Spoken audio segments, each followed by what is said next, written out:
you just looked in, you are listening to Wake and Bake with myself, Amy Becker, and I'm joined by the wonderful Denzel Curry, who is... He sounds like he's fucked up, but he's not because he's straight edge. So that's just how he does. Understand, man. I got so much energy within this one little vessel right here. Yeah, man. I mean, you're bouncing off the walls, but you just like sober. It's great. I wish I could. I need to take a leaf out of your book, to be honest. I need to be more like you. Hey, man, you don't. Nah, hell nah. You don't want to be like me. No, Trust okay. me. Okay. Believe me though, you don't. You'll be saying random shit. Oh, I don't want to have Tourette's. You'll be yelling at certain points in the day. And then people just think you're crazy. Oh, and then when you're actually serious, everybody thinks you're joking. So like, nah. No one ever takes you seriously anymore. Hell nah. Nobody takes me serious unless I actually do it. And they'll be like, oh shit, you did it. You feel me? So the track you heard just there was Threats off of Imperial, which came out last year. What the fuck am I talking about? That was Threats, which came off of the Nostalgic 64. Yeah. Just say N64. N64, it came off N64. And for me, that was in 2013. Yes. And I think that was kind of like 2013's Look at Me. As in triple. If I think so. For me, if you ask me, it kind of opened the door for the SoundCloud rap that we know and we listen to in 2017. That shit did come out on SoundCloud. It did. And now that's a very normal thing to happen. But back then it wasn't such a like generic thing to happen, to drop a track on SoundCloud and it to be blown up all over the world like that. Yeah, this shit was crazy. So like, he was one of the first people to start using SoundCloud like that, really. And like, I was like, shit, let's drop the album on there. You know what I'm saying? Yeah. Plan. We all had a plan with it. Yeah, and what I'm saying is putting all your work into perspective. So you had, like I said before, the carefully executed plan releases and content, putting all that into perspective that you've done over the last 5 or 6 years, and considering the current climate of the industry and kind of the realm of hip hop that you're associated with now, does it piss you off that there's just zannied up kids dropping tracks on SoundCloud every day now? Hell no. And they're getting all this hype off like one track with no real years of work put into what you've done? Not really, because everything's accelerating right now. You know what I'm saying? Yeah, it's like, different. I could be mad, but if I get mad, I'm only a hating ass nigga. So I can't be a hating no. Clearly you're not a hater. You just gotta watch what they do right after the shit. Yeah, because the thing with, like I said before in the previous interview, like I said, there might be a lot of hype from it, but there's no longevity in it. Yeah, it's like what Nas said. Oh, you went platinum. Yeah, that's nice. Now let me see you do the same thing twice. Exactly, yeah. 10 years time, it's not going to be the same. Yeah, it's not. But the people that have been really working on their careers and thinking about when you release content and when you release projects, that's who's going to last in the long run. The slow grind is the best grind. Yeah, 100%. Gucci Gang's a fucking top 10 hit right now. Hey, I love that song. Yeah. Hey, I ain't gonna lie, I'm gonna tell you right now. Yeah. Lil Pump, yeah, that's my favorite artist out of Florida right now, period. Yeah. I don't give a fuck. Do you know him?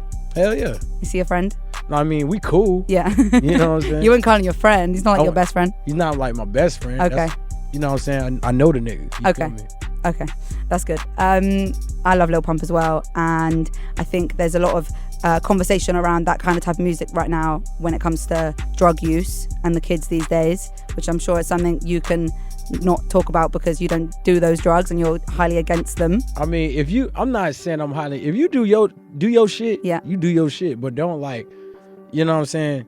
Like me, I wouldn't want you to advertise it so it makes it look cool for other kids to do it, and then we just have a whole race full of junkies and shit. Yeah. You feel me? But I'm just like, you know what I'm saying? Like, making songs about drug dealing isn't any better, you know what I'm saying? Yeah. It's not though. Either way it go, it's not. I disagree, but that's fine. We can agree to disagree. You think Lil Peep's death should be a kind of a wake-up call to these youths out here? Nah, man. It should have been a wake-up call. Yeah, period. before. Way before. Yeah. Way before, like. Yeah. Even Yams died because of the shit, you know what I'm saying? Like, it should have been that way before, because kids was dying all over the map because of drugs, right? Mm-hmm. There was people way back then in like the 80s that was dying over drugs. There was like musicians from way back when that was dying over drugs. And then you look at the new generation, you're like, oh man, Lil Peep's death. I can't speak on Lil Peep's death, you feel me? Like, because I don't know dude like that. Like, I can't tell you like who he was as a person. I can't tell you like, oh yeah, he was on this and that. Yeah. He was a bad influence. I can't say that shit because I don't know dude. Yeah. I don't know what fool was going through. But I'm saying like Lil Peep's death shouldn't be like why people should stop doing drugs. They should have been stopped doing that shit when like Jimi Hendrix or somebody died like that, or like, Janis years ago, Joplin or something, or like Sid Vicious, like there's a lot of people. There's a lot of people that died because of drug overdose, and like now everybody want to take notice because Lil Peep died, and you know what I'm saying? He was just spitting about his life.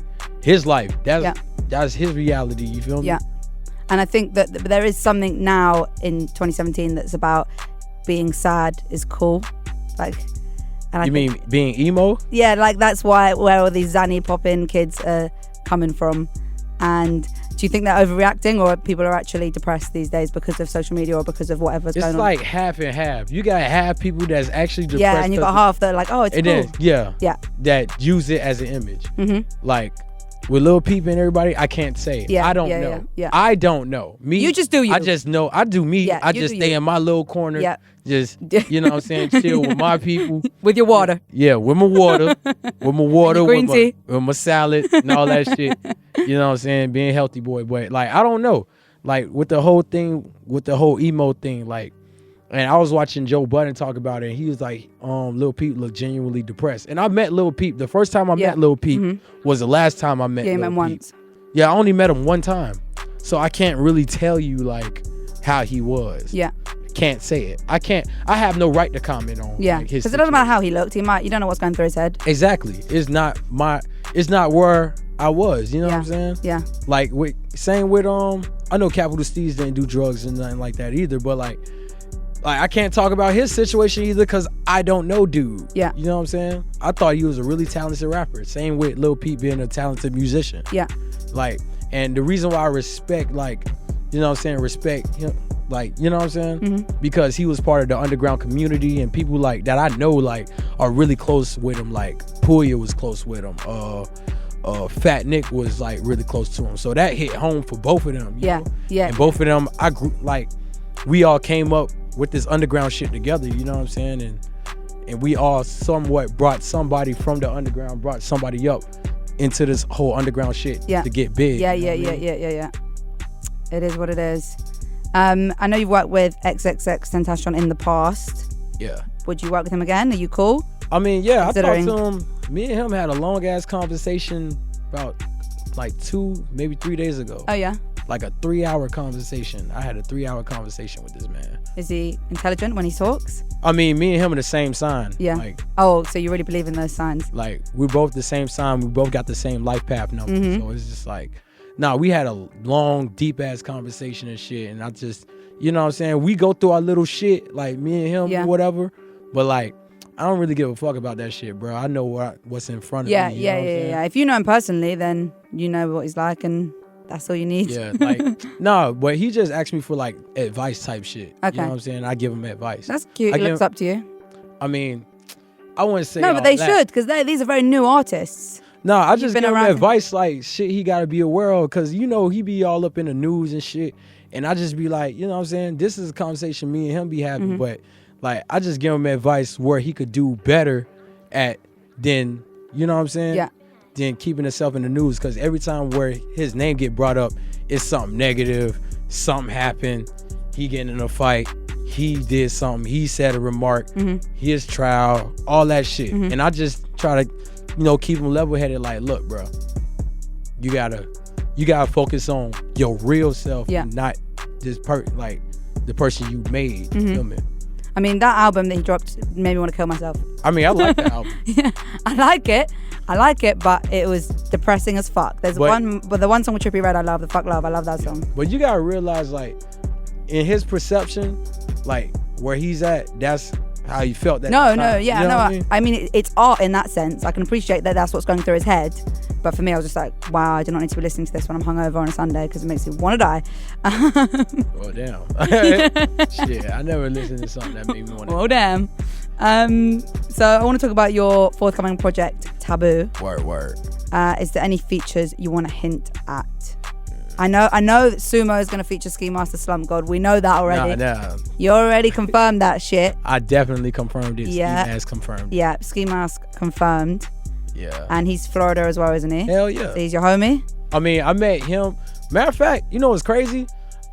at first I thought I met X and Ski at the same time, but I didn't. Oh, it's just. I met Ski Maz 2 years before I met X. And you didn't even realize it? No, I didn't realize it until we started hanging out. And then I was like, bruh, I met you before.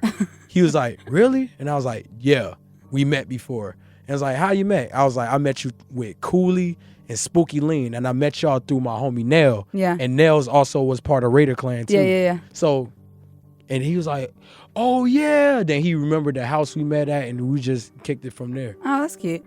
So you're like best friends? Now he the homie too, man. He the homie too. I ain't gonna say I'm best friends with a lot of niggas. You feel me? No, I know that. It's just. But like, you know what I'm saying? He's a cool dude. Like, I definitely respect him. You're in the UK now. I know you have previously co-signed AJ Tracy. You're on his latest EP, Secure the Bag, and Kazam featuring JME. Are there any other UK artists that you're interested in at the moment or you're listening to? Man, I used to watch Lords of the Mic, man. Yeah. Yeah. That's not about anymore. That was the old school. That was the first time I heard Skepta. Oh, really? Yeah. That's cool. You're like an OG fan. Yeah, before It Ain't Safe, all that shit. Yeah. I used to watch him and Devilman like battle each other. I used to watch Kane and Wiley battle each other. Wow, you're like a grime fan. Yo, I used to watch a lot of shit. Matter of fact, I used to watch that in 2013. And you were a young kid. How old were you then? You were like... I was 17 turning 18. Yeah. And I used to like this dude, Escobar Big Bars. Okay, yeah. DFR cameraman loves Escobar Big Bars. Yeah, that was my guy right there, man. R.I.P. Escobar Big Bars, man. Nah, but he was tight though. Like I watched this one freestyle he did, and he was murderer, fuck around and another murder, y'all. Yeah. Like, I was like, damn, this guy's tight. Okay, Denzel, we gotta go. Time's up, baby. But thank you so much, and you're the best. And you're the best. See you tonight, and everyone who's listening. When Taboo comes out, you better cop that shit. Better. Cop that. Cop that. Do that. Drop that. Eat that. Pop that. Drink that. Lick that. Chop that. Okay. Yeah. Punk ass nigga.